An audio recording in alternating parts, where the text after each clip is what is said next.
بسم الله الرحمن الرحيم. الحمد لله، الصلاة والسلام على رسول الله محمد وآله وصحبه ومن اهتدى بهداه. لتفسير سورة الفرقان قيشتنا آتي سي كآتي سي أمزار من ركتاو كري آتكي بيشترك لآتي بيشتر دا قتمان كافركاني مكة بتفرستكاني مكة ديان قت وكو بيانو قرتن خۆزیە قورئان ئەگەر کتێبی خوای گەورەیە و خوای گەورە دەیویست بینێرێتە خوارێ، قورئانیش وەکو کتێبەکانی دیکە هەمووی بە یەک جاری دەهاتە خوارێ. بەڵام خوای گەورە وەڵامی داونەوە فەرمووی بۆیە بە یەک جاریمان قورئان نەناردۆتە خوارێ و پچڕ ناردومانەتە خوارێ لینوثەبیتە بیهی فوئادەک، بۆی قورئانەکە چاک لە دڵی تۆدا بچەسپێنین و لەبەری کەی و بتوانی جێبەجێی کەی. وهروها فرمووی وەڕەتەلناه تەرتیلە، قورئانیشمان بۆ تۆ خوێندۆتەوە ئەی محەممەد صلی الله عليه وسلم بە شێوەیەکی زۆر تەواو و زۆر ڕێک و زۆر هێواش و لەسەرخۆ بە شێوازێک کە فێری ببی لەبیرت نەچێتەوە. کە دیارە ئەو قسەی بتپەرستەکانی مەککە تەنها بیان و گرتن بوو، چونکە پێشتریش باسمان کرد جارێک دەیانگوت خۆزیە ئەگەر خوای گەورە دەیەویست پەیاممان بۆ بنێرە مەلایکەتی دەناردن، یان محەممەد مەلایکەتێکی لەگەڵ دەبوو شاهدی بۆ دەدا، یان خۆزیە خوای گەورە بۆ خۆی دەهات ئەو پەیامانەی پێینی ئەو ئەمر و نەهیانەی کە هەینی ڕاستەوخۆ پێی دەگەیاندین کە ئەو قسانە هەموویان بیانوو بوون دەیانگرتن بە پێغەمبەر صلی الله عليه وسلم تا ئیمانی پێنەهێنن. جا خوا لەو ئایەتەدا دەفەرمێت وەلا یەئتونەکە بمەثەل وەلا یەئتونەکە بمەثەل، ناهێننەوە بۆ تۆ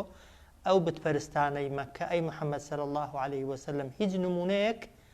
ئیلا جئناکە بالحەقی، تەنها ئێمە دێنین بۆ تۆ وەڵامی قسەکانی ئەوان بالحەقی بە شێوەیەکی ڕاست و ئەحسەنە تەفسیرە و جوانترین لێکدانەوە و ڕوونکردنەوەشت پێدەدەین بۆی لە بەرامبەر بتپەرستەکانی مەککەدا بەکاری بێنی. وەلا یەئتونەکە بمەثەل إلا جئناك بالحق، يعني ناهێنن بۆ تۆ ئەی محەممەد صلی الله عليه وسلم ولا یەئتونەکە ئەو واو بۆ بتپەرستەکان دەچێتەوە، یعنی بتپەرستەکان ناهێننەوە بۆ تۆ هیچ نمونەیەک، یان هەر نمونەیەکت بۆ بێننەوە، هەر بیانوێکت پێ بگرن، هەر قسەیەکەن لە بەرامبەر تۆدا إلا جئناك بالحق، بە دڵنیاییەوە ئێمە وەڵامی قسەکەی ئەوانت بۆ دێنین بەڕاستی و ئەحسەنە تەفسیرە و جوانترین لێکدانەوە و تەفسیرکردنیشت پێ دەڵێین و جوانترین بەڵگە و دیارترین بەڵگەشت پێ دەڵێین کە بەو بەڵگانەی ئێمە وەڵامی بتپەرستەکانی مەککە بدەیەوە. وەلا یەئتونەکە بمەثەل إلا جئناکە بالحەق، بتپەرستەکانی مەککە هەر نمونەیەکت بۆ بێننەوە، هەر قسەیەکەن لە بەرامبەرتدا بتشوبهێنن بە هەر شتێک، قورئان بشوبهێنن بە هەر شتێک إلا جئناك بالحق، بدڵنیاییەوە ئێمە وەڵامی قسەکەی ئەوان دێنین بۆ تۆ بەڕاستی و ئەحسەنە تەفسیرە و جوانترین لێکدانەوەشت فێر دەکەین و جوانترین وەڵامیشت فێر دەکەین کە بۆ بتپەرستەکانی مەککە بەکاری بێنی. جاخوا دەفەرمێت سەرنجامی ئەو کەسانە چییە کە ئیمان بە پێغەمبەر ناهێنن صلی الله عليه وسلم، یا ئیمان بە قورئان ناهێنن، یا بیانوو دەگرن بۆ ئیمان هێنان بە خوا و بە پێغەمبەر صلی الله عليه وسلم. خوا دەفەرمێت الذين يحشرون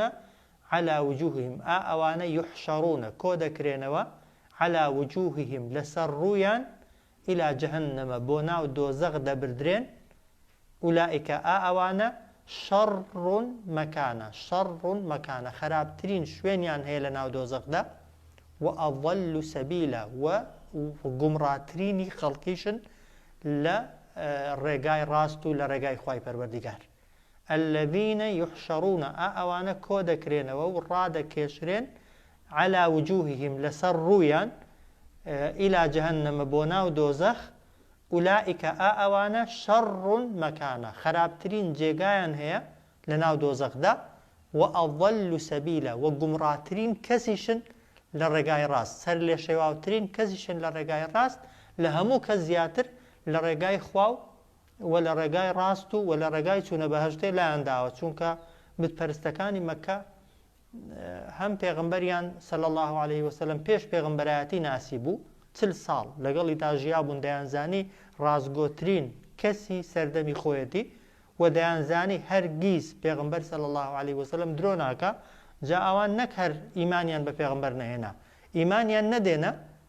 نەشیان دەگوت ڕاستە و خۆ ئیمانمان پێ نییە و تااقەتمان نییە خۆمان بۆ قیامەت و دوڕۆژ حازر بکەین داهاتن درۆیان هەزار درۆیان بۆ هەڵدەبەست جارێک پێیان دەگوشێت جارێک باسمان کرد دەیانگوت خەڵک قورئانی بۆ نووسیوەتەوە جارێک دەیانگوت سحرە لێمان دەکا جارێک دەیانگوت شێت بووە جارێک دەیانگوت لەخۆوە ئەو قورئانەی هەڵبەستووە یا دەیانگوت ئەگەر پێغەمبەرە باخ و باخاتی هەبێ با زێڕ و گەوهەری بەسەردا ببارێ هەزار بیانویان پێدەگرت کە هەم ئیمانیان بە پێغەمبەر نەدێنا صلی الله عليه وسلم هەمیش تەعزیبی نەفسی و وەجەستەیی پێغەمبەریشیان دەدا صلی الله عليه وسلم بۆی خوای گەورە دەفەرمێت ئەوانە يحشرون على وجوههم الذين يحشرون ئەوانە کەسانێکن کۆ دەکرێنەوە لەسەر ڕوویان ڕادەکێشرێن لەسەر ڕوویان بۆ ناو دۆزەخ دەبردرێن کە ئەو ئاەتە هاتە خوارێ دەفەرمون سەحابە گوتیان ئەی پێغەمبەری خوا صلی الله عليه وسلم چۆن خوای گەورە ئینسانی وا لێ دەکات لەسەر ڕوو بڕوە یعنی قاچی بچنە هەوای و سەری لە عەرزێ بێت ڕوخساری لەسەر زەوی بێ پێغەمبەر صلی الله عليه وسلم فەرمووی إن الذي أمشاه على رجليه قادر على أن يمشي على وجهه يوم القيامة أو خوای کەوای کردووە لە دنیادا ئینسان لەسەر دوو قاچ بڕوە هەر ئەو خوایە دەتوانێت وا بکە لە قیامەتێ ئینسان لەسەر سەر و لەسەر ڕوخسار بڕوە خۆ دروستکراوەکانی سەر زەوی جەستە هەموو بەلاقان ناڕۆن وایە هەیە بە باڵی دەفڕێ وایە هەیە بەسکی دەخشکێ لەسەر زەوی قاچشی پەیوەنینە و دەتوانێت بڕوە خوای گەورە چۆنی نیزام بۆ دانای و یاسای بۆ دانای یاسای خوای گەورە چۆنە ئینسان ئاوا بەسەریدا جێبەجێ دەکرێت جا لە دنیادا یاسای ئینسان و قاعیدەی خوا بۆ ئینسان ئەوەی لە بەپێی بڕوە لە قیامەتێ قاعیدەی خوای بۆ ئینسانی کافر و تاوانبار ئەوەیە کە کەسەکە سەرۆبن بێ ڕوخساری لە زەوی بێ و قاچی لە هەوای بێ تەبەن هیچ کەسێکیش بەویستی خۆی بەرەو جەهەنەمێ ناچێت بەرەو جەهەنەمێ دەیبن بەرەو جەهەنەمێ ڕای دەکێشن بەڵام چۆن ڕای دەکێشن دەیخەنە سەر ڕوو ئەو جار مەلایکەت ڕای دەکێشن و پاڵی پێوە دەدێن هەتا دەیخەنە ناو دۆزە خوا پەناماندا الذين يحشرون على وجوههم إلى جهنم ئەوانە کەسانێکن کە کۆ دەکرێنەوە لەسەر ڕوویان لە ناو دۆزەخدا ئولائیکە شەڕ مەکانە ئەوەنە خراپترین شوێنیان هەیە لە ناو دۆزەخدا وە گومڕاترین و سەر لێ شێواوترین کەسیشن لە ڕێگای خۆ ئەو جار خوای گەورە کۆمەڵێک نمونە بۆ پێغەمبەر دێنێتەوە صلی الله عليه وسلم بۆ دڵنەواییکردنی و بۆ دڵخۆشکردنی بۆ ئەوی پێغەمبەر بزانێت صلی الله عليه وسلم کە تەنها ئەو نییە کە خەڵک ئیمانی پێ ناهێنێ لە پێش ئەویشدا پێغەمبەری دیکە هەبوون خەڵک ئیمانی پێ نەهێناون بەڵام لە بە جۆرێک لە جۆرەکان سەرخستووە ئەوانەی کە دژاتی پێغەمبەرانیان کردووە خوای گەورە ڕیسوا و سەرشۆڕی کردوون ئەگەر لە بەرزترین دەسەڵاتیش دابوو بن خوا دەفەرمێت وەلەقەد ئاتەینا موسى الکتابە سوێن بەخوا و بەبێ گومانی ئاتەینا یعنی ئێمە بەخشیمان بە موسا ئەو کتێبە کە تەوراتە وجعلنا معه وجێڕامان لەگەڵی ئەخاه براکەی خۆی هاڕون بەچی بە وەزیر یعنی بە پشتیوان بە یارمەتی دەر ئەها موسا کە بوو بە پێغەمبەر سەلامی خوای لەسەر بێ تەوان جارێ گرێک لە زمانیدا هەبوو لە کاتی قسەکردندا داوای کرد لە خوای گەورە تێی خوای گەورە هاڕوونی براشم بکە بە پێغەمبەر لەگەڵم بۆی پشتیوانیم لێ بکات چونکە ئەو لە من زمان پاراوترە چونکە داوەکردن و بانگەوازیکردن و قسەی خێرکردن پێویستی بەچی هەیە بە زمان پاراوی هەیە تەوان زمان پاراوی و قسە زانینی یەکێکە لە نیعمەتەکان جاری وایە خوای گەورە ئەو نیعمەتەی لە کەسەکەی لەوانەیە وەرگرت پێێتەوە نەتوانێت وەکو پێویست قسانکە موسا سەرەتا نەی دەتوانی بە جوانی قسانکە ئەوە یەک دووهەم دوشمنەکەی موسا فیرعەون بوو کە داوای خوایەتی دەکرد دوژمنێکی زۆر سەخت بوو و ڕووبوونەوەی موسا بەتەنێ لەگەڵ فیرعەوندا کارێکی دژوار و سەخت بوو چونکە قەومەکەشی ژێردەستەی فیرعەونی بوون و بۆ خۆشی تەوان ڕای کرد بوو لە دەستی فیرعەون و دار و دەستەکەی فیرعەون 10 ساڵ بوو تەمان لە میسر و لەو شوێنێک کە فیرعەونی تێدا نەما بوو دەهاتەوە دەترسا تەوان بیکوژن بۆیە پێویستی بە یارمەتی دەر و هاوکار بوو بۆیە دەفەرمێت وەلەقەد ئاتەینا موسى الکتابە سوێن بەخوا ئێمە بەخشیمان بە موسا ئەو کتێبەی خۆی کە تەوراتە وجعلنا معه جێڕامان لەگەڵی ئەخاه براکەی خۆی کە ناوی هاڕونە بەچی بە وەزیر بە یارمەتیدەر و پشتیوان و سەرخەری فقلنا گوتمان اذهبا يعني دوای ئەوەی کە هاڕونیشمان کردە بە پێغەمبەر فقلنا گوتمان اذهبا بڕۆن إلى القوم الذين كذبوا بآياتنا بولاي أو قوم قليك بدروي دزانن بلغو نشانكاني إما جاليرة تنها إشارتي تدايا كسون آموشگاري فرعون و دارو دستي فرعونيان كرد فرعون و دارو دستي فرعون إيمانيان بهنان بيقمان إيمانيان نهنا كإيمانيان نهنا أو نبو هر إيمان نهنن لبرانبر دا لبرانبرشيان دا راوستان هرشي كشتن و هلواسيني موسا و هاڕون و هەرچی ئیمانیشی بە موسا و هاڕون هێنابێ هەڕەشەی هەڵواسینی و وەک دەڵێ لە سێدارەدانی لێکردن ئەو جار تەمان خوای گەورە هێزی خۆی و وەک دەڵێ دەسەڵاتی خۆی بەکارهێنا بۆ پشتیوانیکردن لە موسا و لە هاڕون و بۆ لە ناوبردنی فرعون و دارودەستەکەی فرعون فقلنا گوتمان اذهبا بڕۆن هەردووکتان إلى القوم الذين كذبوا بآياتنا بۆلای ئەو گەلەی کە بە درۆی دەزانن نیشانە و بەڵگەکانی ئێمە بەڵام لێرە تەفاسیلی تێدانە هە لە شوێنی کە دەفەرمێت فەقولا له قولا لەیینە ها دەفەرمێت قسەی نەرمی لەگەڵ بکەن یەکەم جار نسحەتی کەن هیدایەتی دەن ڕێنمونی بکەن ڕێگای ڕاستی پیشاندەن بەڵام فرعون دوای هەموو ئەوانە لە بەرامبەر موسا و ئەوانەشی کە لەگەڵ موسادا بوون ها گوتی ئەنە ڕەبکم الئەعلا من خوای هەرە گەورەتانم ئەو جار بە دوای موسا و ئەوانەی کە لەگەڵ موسادا ئیمانیان هێنابوو بە دوایان کەوت تابیان کوژێ بەڵام خوای گەورە تەوان نەخشەی خۆی پیلانی خۆی بەکارهێنا بۆی دەبێت فەدەممەڕناهم ئێمە لە ناومان بردن هەمویان تەدمیڕە بە لە ناوبردنێک کە یەک کەس لە فرعون و لەوانەی لەگەڵ فرعوندا بوون دەربازیان نەبوو فقلنا گوتمان اذهبا إلى القوم الذين كذبوا بآياتنا بڕۆن بۆ لای ئەو قەوم و گەلەی کە بە درۆی دەزانن بەڵگە و نیشانەکانی ئێمە فەدەممەڕناهم هەر هەمویانمان لە ناو برد سزاماندان بە تەدمیڕە بە لە ناوبردنێکی وا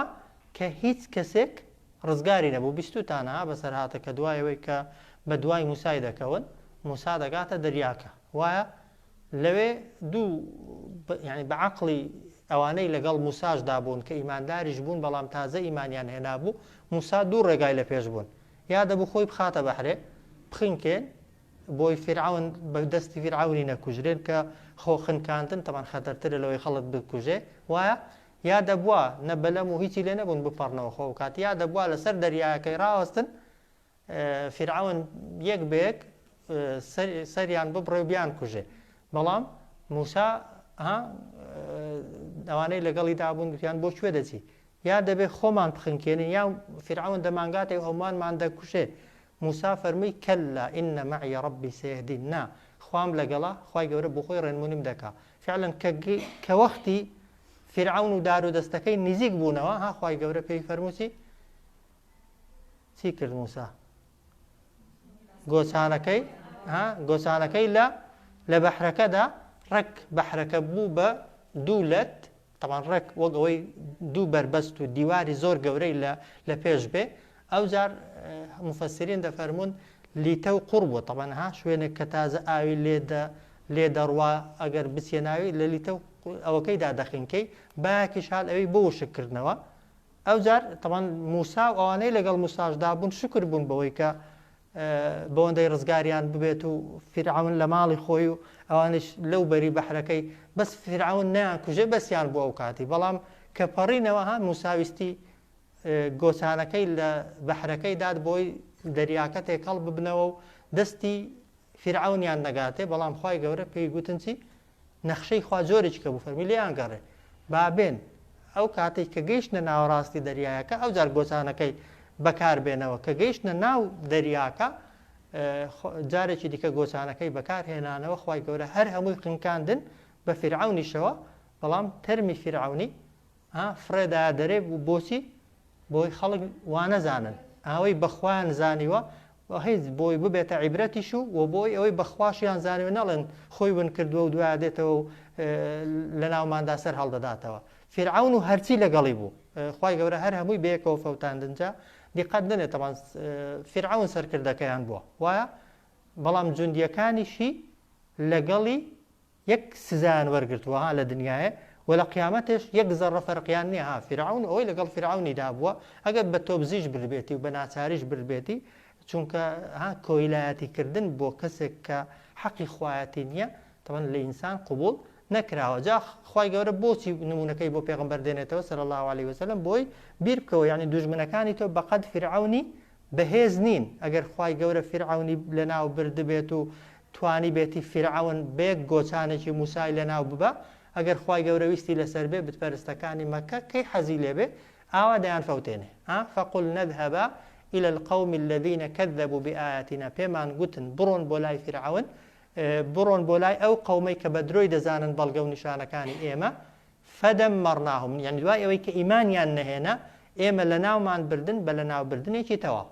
ئەو جار وەقەومە نوح و هەروەها گەلی نوحیشمان لە ناو برد بەڵام چ کاتێک لەمما کەذەبوا الرسل کاتێک بە درۆیان زانین پێغەمبەران وەقەومە نوح گەلی نوحیشمان لە ناو برد لەمما کاتێک کەذەبوو بە درۆیان زانین الرسل پێغەمبەران جا مفەسرین دەفەرمون خۆ قەومی نوح تەنها یەک پێغەمبەریان بۆ هات بوو بۆ خوا لێرە نەیفەرمووە وەقەومە نوح لەمما کەذەبوا الرسول دەڵێ الرسل ڕسول کۆیە وایە دەڵێن لەبەر ئەوەی ئیمان نەبوون بە پێغەمبەرێکی یەکسانە بە ئیمان نەبوون بە هەرچی پێغەمبەر هەیە کەسێک ئەگەر ئیمانی بە نوح نەبوو بێ ئیمانی بە پێغەمبەرەکانی پێش نوح و دوای نوحیش نابێ ئەگەر کەسێک ئیمانی بە نمونە بە عیسا نەبێ بەڕاستی وەگەوەی وایە ئیمانی بە هیچ پێغەمبەرێکی دیکەش نەبێ کەسێک ئیمانی بە پێغەمبەری ئێمە نەبێ وەک ئەوەی وایە ئیمانی بە هیچ پێغەمبەرێکی دیکە نەبێ ها زۆر جار دەگوترێ مەسیحی بۆ کافرن ئەوە نیە ئیمانیان بە پێغەمبەرەکەی خۆیان هەیە و ئیمانیان بە کتێبەکەی خۆیان هەیە ئیمانیان بڵێ بە قسە ئیمانیان بە عیسای هەیە بەڵام بە پێغەمبەری ئێمە نیە بە نمونە بۆی کافر دەبن ئەگەر هیچ خەلەلێکی دیکەیان نەبێ ئیمانیان بە موسا نیە طبعا موسای بە دوژمنی خۆیان دەزانن مەسیحیەکان دیسان جوولەکەکان عیسای بە ینی بە کوڕ ینی بە ئەوە نەک بە پێغەمبەر طبعا توهمەی خراپیشی دەتەنە پاڵێ ئەوانە ئیمانیان بە پێغەمبەری دیکە نیە هەر بۆندی ئینسان کافر دەبێت وەقەومە نوح گەلی نوحشمان لەناو برد لەمما کەذەبوا الرسل کاتێک کە بە درۆیان زانین پێغەمبەران چۆنمان لەناو بردن ئەغڕەقناهم بەڵام یەکسەر خوا لە ناوی بردوون ناتەوان لێرە هەر بەس ئیشارەتە ها لە ئاەتەکان و لە سوورەتەکانی کەدا تەفاسیلی دەدا نوح چەند ساڵ داوای کرد مسلم نابێ هەر ڕۆژی یەکەم کەسێک بە قسەی نەکردی یەکسەر دوعاش خراپی لێ بکەی بڵێ خوا بە عەرزەی دا بەخوارێ 950 ساڵ داوای کرد شەو ڕۆژ باشکرا بنهێنی دوای 950 ساڵ کە یەقینی پەیدا بوو کەس لە قەومەکەی ئیمان ناهێنێ کەس ئەمەلی تێدا نیە خێری تێدا نیە بۆی خەڵکێکی خراپتر دروست نەبێ پێغەمبەر نوح سەلامی خوای لێبێ دوعای لێکردن ڕەبی لا تەذەر عەلە الأرض من الكافرین دەیارە هۆکارەکەشی خوایە کەسە کافرەکان یەک کەسی مەهێڵەوە ئینەکە ئین تەذەرهم وتی ئەگەر بیان هێڵیەوە ولا يلد إلا فاجرا كفارا ئەوەی دەشیان بە هەر خراپەکار لە بنەو کاتی خراپەکاری سەرزەوی پڕ دەکات و کەسی چاک بە یەکجاری لە ناو دەچێت مەوەسم دوای 950 ساڵ و بەکارهێنانی هەموو شێوازەکانی داعوە ئەو جار خوای گەورە تەمان لە ناوی بردو نەک یەک جار بانگەوازێکی کرد بێ و بێتاقەت بوو بێت و وەڕەز بوو بێ قەومی نوحیشمان لە ناو برد لەمما کەذەبوا الرسل کاتێک کە بە درۆیان زانین پێغەمبەران چۆنمان لە ناو بردن ئەغڕەقناهم خنکاندمانە تەمان خوای گەورە بەلافاو بارانێک کە لە زەوی دەبارێ لە عەرزیش هەڵدەقوڵا هەردووکی خوای گەورە دەفەرمێت بە ئاسمانمان گوت ئەو ئاوەی هەتە دایبارێنە بە زەویشمان گوت ئەو ئاوەی تێیدایەتی بیهێنە دەرێ تەمان بە ئاوی ئاسمان و زەوی یەک تەمان پارچە دنیا بوو بەلافا و تەنها ئەوەندە گیان لە بەرانە تەبان نەکەر ئینسان مان کە لەسەر کەشتیەکەی نوح پێغەمبەر بوون سەلامی خوای لەسەر بێ وەجعلناهم للناس ئايە وەجێڕامانن قەومی نوح بۆ خەڵکی بە مایەی بەڵگە و نیشانە و دەسەڵاتی خوای گەورە بەڵام ئەوەی بۆ ئێمە گرنگە ئەوەیانە وەئەعتەدنا للظالمین عذابا ئەلیمە ئامادەمان کردووە بۆ ستەمکاران هەر ستەمکارێک بێ لە هەر سەردەمێکدا بێ دژی هەر پێغەمبەرێک بوو بێ دژی هەر مسلمانێک بوو بێ زوڵمی لە هەر کەسێک کرد بێ عەذابن ئەلیمە سزایەکی بەهێز یعنی زەینت بۆەوەی نەچێ سزای خوای تەنها بۆ فیرعەونیە یا تەنها بۆ قەومی نوح و تەواو جارێکی دیکە سزای خوای گەورە نایەتەوە وقوم نوح لما كذبوا الرسل قومي نوحمان لناو برد كاتك بدرويان زانين پیغمبران أغرقناهم خنكاندمانا وجعلناهم للناس آية جرامانا بو خلقي بنشانة ببلغة لسر دصلات خوا وهم لسر بلغة لسر اوي كخوا كي بيويتو چون بيوي انسان لناو دبا وأعتدنا او بيوندي بويوانيا او بو امتي پیغمبري آمادمان كردوا بۆ ئەوانەی کەستەم کارن ستەم لە خۆت دەکەی یا لە خەڵکی دەکەی سزایەکی بەئێش جا سزایەکە هەندێک جار دنیاییە و قیامەتیشە هەندێک جاریش لەوانەیە دنیایی نەبێ بەس قیامەتی بێ کە ئەو کاتە لەوانەیە زۆر سەختتریش بێ وعادن و هەروە گەلی عادیشمان لە ناو برد گەلی عاد پێغەمبەرەکەیان چێ بووە قەومی عاد پێغەمبەرەکەیان ناوی هود بوو خوا بەچی لە ناوی بردن بریحین صرصر عاتیە بە ڕەشەبایەکی بەهێز کە سەخەرەها عەلەیهم 7 لەیال و8 ئەیام 7 شەو 8 ڕۆژ خوای گەورە ڕەشەبای لەسەر هێشتنەوە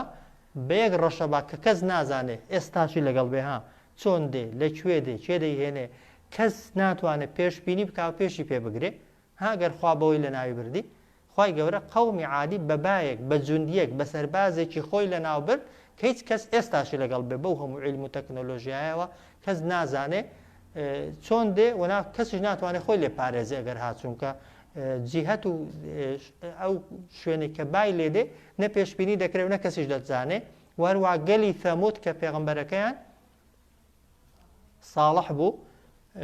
خوا بەچی لە ناوی بردن نا صيحة بيك دنگ تنها دنگ لشو راده يك دنگ جبريل هاتوا تنها يك هاواركي بسر دالي داون لبر بيانيه كي دا شوي صالح اوي لقل صالح ايمان يعني هناوا رويشتونا تدري قومي صالح طبعا جريمه كان سيبو اوي طبعا خراب كار وتاوان كار بون بس او عقوبه كبسر يعني هات كمعجزه كي اخوان كوشتركبو سربري چەند کەس سەریان بڕی یەک کەس 11 کەسی لەگەڵ بووە خوای گەورە تەمەن مەبەستم ئەوەیە ئەوەی کە گوناهەکەی کردووە شمشێرەکەی لە وشترەکەی داوە ئەو 10 کەسەی دیکە کە لەگەڵی بوون چەپڵیان بۆ لێ داوە و هانیان داوە و ئەوەشی بێدەنگ بوون لەسەر بڕینەکەی خوای گەورە هەر هەمووی عقوبە داون تەنها ئەوەی ڕزگاریان بووە چێ بووە ساڵح کە ئینکاری کردووە ئەو کەسانەشی کە لەگەڵ ساڵحدا ڕازی نەبوون بەسەر بڕینەکەی قەستم ئەگەر عەذابی خوای هات خوای گەورە بەس ئەو کەسەی سزا نادا کە گوناهەکەی دەکا ئەو کەسەی گوناهەکەی دەکا ئەوەی یارمەتی دەدا ئەوەشی لە بەرامبەر گوناهەکەیدا بێدەنگە ئەگەر سزای دنیایی هات خوای گەورە هەمووان بەیەکەوە عقوبە دەدا و لە قیامەتش زۆریان فەرق نییە چونکە ئەوەی گوناه دەکا هەر گوناهە ئەوەی کە هاندەری گوناهیە هەر تاوانبارە ئەوەی بێدەنگیشە لە گوناه هەر تاوانبارە بەشی خۆی بەڵام دەگونجێ نیسبەتی سزاکەیان جیاواز بێ بۆیە قەومی ثەمودیشی لە ناو برد خوای گەورە بەچی بە دەنگێک بە سەوتێک کە کەس نازانێ چۆن هاتوو لە شوێ هات یەک کەسیش لە قەومی ساڵح نەمرێت و لە شوێنی خۆی نەکەوێ و هەروەها و ئەصحابە ڕەس هاوڵانی بیرەکە ئەو هاوڵانی بیرە قسەی زۆر لەسەرن ڕەس یعنی بیر جا ئەوە دەڵێن قەومێک بوون بتیان پەرستووە دواتر خوای گەورە شوعەیبی وەکو پێغەمبەر بۆ ناردوون ئەوە یەکێکە لە قسەکان دوای ئەوەی کە شوعەیب زۆر بانگەوازی کردوون و ئیمانیان هەر نەهێناوە وەختێک لەسەر بیرەکانیان خەریکی ئاو بوون خوای گەورە بە زەویدا بردوونیەتە خوارێ بۆیە پێیان دەوترێ ئەسحاب الڕەس هەندێکیش دەفەرمون ئەوانە قەومێک بوون کە شوعەیبیان ئیمان پێنەهێنا نەک هەر ئیمانیان پێنەهێنا عادەتیان وابوو پێغەمبەرەکانیان کە بۆیان داهاتن لە بیردا دایان خنکاندن لە بیردا دایان کوشتن بۆیە خوای گەورە تەمان ئاوەدانیەکەی ژێرا و ژوور کردن سەرۆبن کردن و هەر هەمووی بە ناخی زەویدا بردنە خوارێ بەبێ ئەوەی کەس بەرگری پێ بکرێت و دیفاعی پێ بکرێت و هەر ئەوانیش ناخوا دەفەرمێت وە قوڕونەن و چەندان گەلی دیکەش بين ذلك لو نێوانەدا يعني لە نێوان ئەوە بەس وەکو نمونە خوای گەورە باسی موسا و نوح و عاد و ثەمود و ئەسحاب و ڕەسی کردووە لە بینی ئەوانیشدا چەندان قەومی دیکەی زۆر هەبوون کە خوای گەورە لە ناوی بردوون بەسکەی ئەو کاتەی بە قسەی پێغەمبەرانیان نەکردووە ئەو کاتەی لە ئەمری پێغەمبەران دەرچوون جا ئەو ئاەتانە لایەکیان دڵخۆشیە بۆ پێغەمبەر صلی الله عليه وسلم لایەکیان هەڕەشەیە لە بتپەرستەکان یعنی بتپەرستەکانی مەکە ئەگەر ئێوەش خراپەکار بن خوای گەورە چۆن ئەوانی لە ناو برد ئێوەش لە ناو دەبا و دڵنەوەی پێغەمبەریشە صلی الله عليه وسلم بەوەی کە ئەی محەممەد خوا چۆن موسای بەنمونە ڕزگار کرد چۆن نوحی ڕزگار کرد چۆن لە ناو قەومی عاددا هودی پاراست لە ناو قەومی ثەموددا ساڵحی پاراست لە ناو قەومی ئەسحاب الڕەسدا شوعەیبی پاراست خوای گەورە تۆش دەپارێزێت و ئەتۆش خوای گەورە سەرت دەخا ئەگەر کاتی خۆی هات و وەختی خۆی هات وعادن و هەروە گەلی عادیشمان لە ناو برد و گەلی ثەمودیشمان لە ناو برد و هاوڵانی بیرەکانیشمان لە ناو بردن وقڕونەن بەینە ذەلیک و چەندان گەلی دیکەش لەو نێوانەدا کەثیرە کە گەلانێکی زۆر بوون هەر هەموو ئیمانمان هەر یەکەیان بە شێوازێک لە ناو بردوو کەسیشیان نەیتوانی لە ستای خوای گەورە ڕزگاری ببێ ئەوجا خوا دەفەرمێت وەکولەن ضەرەبنا کەی لە ناوی بردن خوای گەورە یەکسەر نا وەکولەن هەر هەمویان ضەرەبنا لەهو هێنابوومانەوە بۆیان ئەلئەمثالە چەندان نمونە چەندان بەڵگە چەندان نیشانە چەندان نسحەتکار ئامۆژگاریکار دوای ئەوەی کە ئیمانیان بە هیچ کامێک لە نیشانەکان و لە بەڵگەکان نەهێنا ئەو جار خوای گەورە عقوبەیدان چونکە خوای گەورە لە ئەسڵدا ناوێ ئینسان عقوبەدا و سزادا هەتا ئەو کاتەی ئەمەلی ئەوەی لێ بکرێت ئیمان دێنێت یا باوەڕ دێنێ وەکولەن هەر هەمویانمان ضەرەبنا لەهو یعنی هێنابوومانەوە بۆیان باسمان کردبوو بۆیان ئەلئەمثالە چەندان نمونە بەڵام بە قسەی نمونەکانیان نەکرد بۆیە خوا دەفەرمێت وەکولەن هەر هەمویانمان تەبەڕنا لە ناو بردن تەتبیڕا بە لە ناو بردنێک کە یەک کەس لە ناویاندا ڕزگاری نەبوو وەکولەن ضەرەبنا لەهو الئەمثال هەر هەمویان لەو گەلانە هەموو ئەو گەلانەی کە باسمان کردن بۆمان هێنابوونەوە چەندان نمونە بەڵام تەوان دوای ئەوەی کە ئیمانیان بە نمونەکان نەهێنا وەکولەن تەبەڕنا تەدبیڕا هەر هەمویانمان تەخت و وێران کردن لە ناو بردن بە تەتبیڕا بە لە ناو بردنێکی زۆر کە کەسیان ڕزگاری نەبوو جاخوا دەفەرمێت وەلەقەد ئەتەو سوێن بەخوا ئەتەو یعنی هاتبوون ڕۆیشتبوون بتپەرستەکانی مەکەدا على القرية التي أمطرت مطر السوء بەسەر ئاوەدانیەکدا کە بارێندرا بوو بەسەریاندا بارانێکی زۆر خراپ مەبەستی قەومی لووتە کە خوای گەورە ئەوانی چۆن لە ناو بردن دوو تاوانەکەیان جەریمەکەیان جەریمەیەک بوو تەمان پێشوان کەس نەیکرده بوو کە تەمان نێربازیان دەکرد و دوای ئەوە تەمان لە ناو دروستکراوەکانیشدا کە خوا خەڵقی کردوون هەتا حەیوانات و ئاژەڵەکانیش تەمان هیچ گیاندارێک ممارەسەی ئەو کارەی ناکات تەمان ئەوەی کە ئێستا بە ناوی جەندەر و مەندەر و ئەوانەوە بانگەشەی بۆ دەکەن لە ناو ئاژەڵە درڕندەکانیشدا ئەو شێوازی ممارەسە جنسیە جنس لەگەڵ جنسی تەوان بوونی نییە ئەوەی داهێنەری ئەو تاوانانە بوون قەومی لووت بوون و ئەوەشی کە بانگەشەی ئەوەی دەکات و حەزی ئەوەی هەیە و مەیلی ئەوەی هەیە بێگومان هەر پاشماوەی ئەو جۆرە قەومە خراپانەنا بۆیە تەمان جەریمەکەیان هێندە گەورە بوو خوای گەورە بە دوو شێوە عقوبەیدان هەم بەردی بەسەردا باراندن بەرد کە لە قوڕی سوورەکراوەی وەکو ئەوەی ئەسحاب الفیلەکان کاتی خۆی کە خوا پێی کوشتوون هەر کەسێک لەوانەی کە لە قەومی لووت بوون بەردێکی بەسەردا کە زۆرێک لە مفەسیرین دەفەرمون هەر بەردەی دیاری کراوە ناوی کەسەکەشی لەسەرە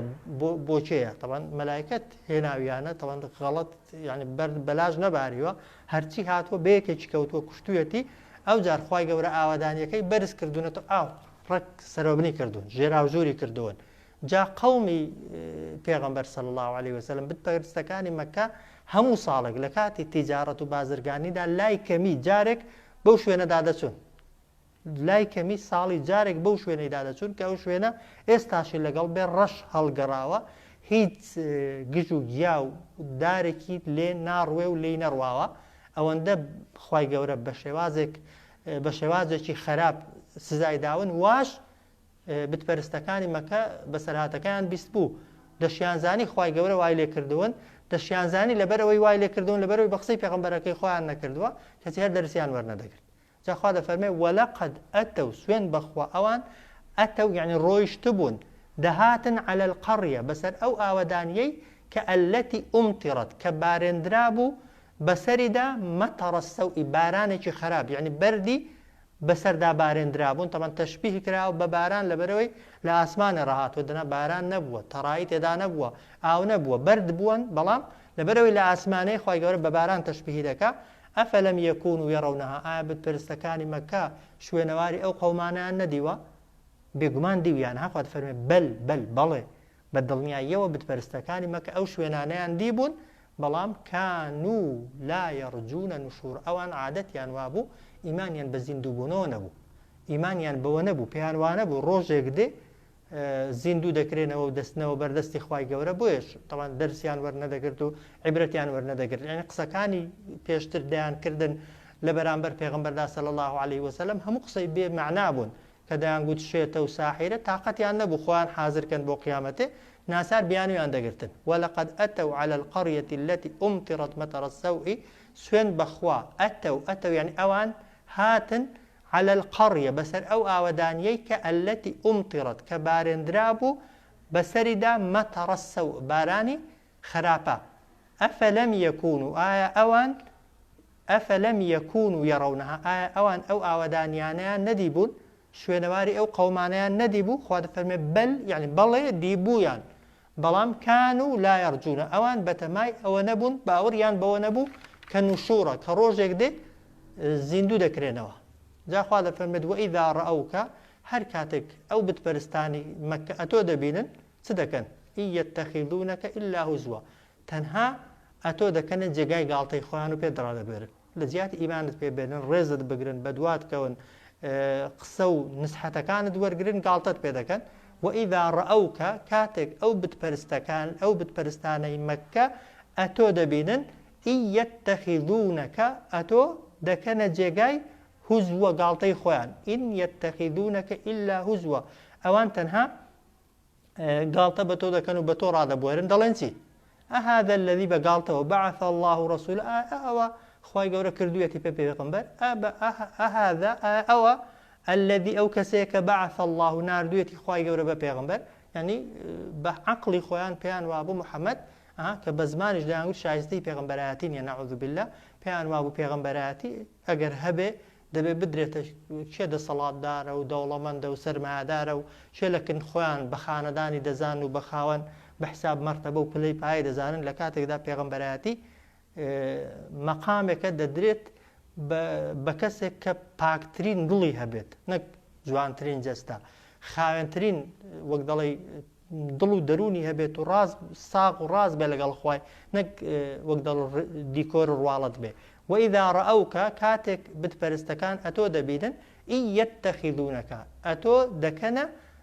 یعنی ئین یەتەخیذونەکە ئیلا هوزوە تۆ دەکەنە جێگای گاڵتەی خۆیان و تەنها بە تۆ ڕادەبوێرن هیچی دیکە ناکەن دەڵێن چی ئەهذا الذی ئەو کەسەیە کە بەعەث الله خوا ناردوویەتی بە پێغەمبەر بەڵام خوا اینجا دەڵێن چی هەر بتپەرستەکان ئین کادە دەڵێن خەریک بوو لەیضلونا عن ئالیهەتینا گومڕامان کە ئەو محەممەدە و سەرمان لێ بشێوێنێت و وامان لێ بکەواز لە خواکانمان بێنین ئەوان بە پێغەمبەر دەڵێن ئین کادە لەیضلونا خەریک بوو ئەوەی خۆی بە پێغەمبەر دەزانێت ئەو بە گاڵتەوە لەیضلونا ڕێمان لێونکە سەرمان لێ بشێوێنێ عن ئالیهەتینا وامان لێ بکە لە خواکانی خۆمان واز بێنین لەولا ئەن سەبەرنا عەلەیه ئەگەر زۆر خۆمان ڕانەکرد بە لەگەڵ لەسەر پەرستنی خواکانمان بەڵام خوا دەفەرمێ چی وسوف يعلمون لەمە دوا دەزانن چێ گومڕایە لەمە دوا دەزانن چێ سەری لێ شێواوە پێغەمبەر